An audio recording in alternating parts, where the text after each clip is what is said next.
پاکستان میں 85% لوگ vitamin D کی کمی کا شکار ہے. That is a huge number.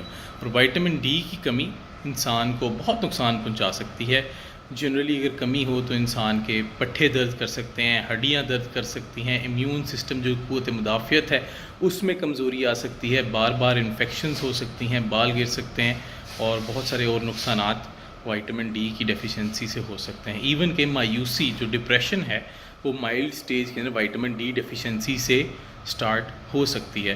تو کیوں پاکستان کے اندر وائٹامن ڈی ڈیفیشنسی موجود ہے؟ اس کی وجہ یہ ہے کہ پاکستان اور انڈیا جو سب کانٹیننٹ ہے وہاں پہ جو لوگ رہتے ہیں ان کی سکن سورج سے وائٹامن ڈی بنانے کی کیپیسٹی ویسٹرن جو کہ امریکہ یا انگلینڈ وغیرہ ملک ہیں، یورپ ہے، ان سے بہت کم ہے.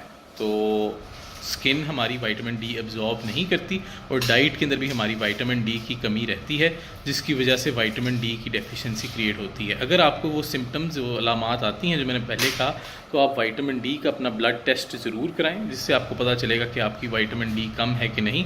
اور اس کو ریپلیس کرنے کے لیے کیپسول بھی موجود ہیں اور انجیکشن بھی موجود ہیں جو بڑے سیفلی اس کو ریپلیس کر سکتے ہیں.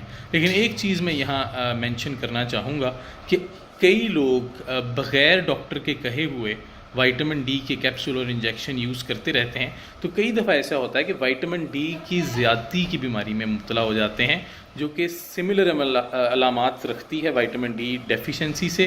تو اس میں بھی آپ کو کیئرفل ہونا پڑے گا. تو ایک دفعہ پہلے ٹیسٹ کرائیں، ایک دفعہ بعد میں ٹیسٹ کرائیں، اور وائٹامن ڈی لیول اپنے اچھے رکھیں تاکہ آپ اچھی زندگی گزار سکیں. اور ایک فائنل میں کہوں گا کہ جس کی وائٹامن ڈی لیولز اچھے ہوتے ہیں، تو یہ پروون ہے ریسرچ سے کہ سردیوں میں ان کو موسمی زکام اور دوسری انفیکشنز اسپیشلی باقیوں کے مقابلے میں بہت کم ہوتی ہیں. تو 85% پاکستانیوں کی وائٹامن ڈی ڈیفیشنسی ہے، جس کا مطلب ہے جتنے لوگ یہ ویڈیو دیکھ رہے ہیں 100 میں سے 85 لوگ.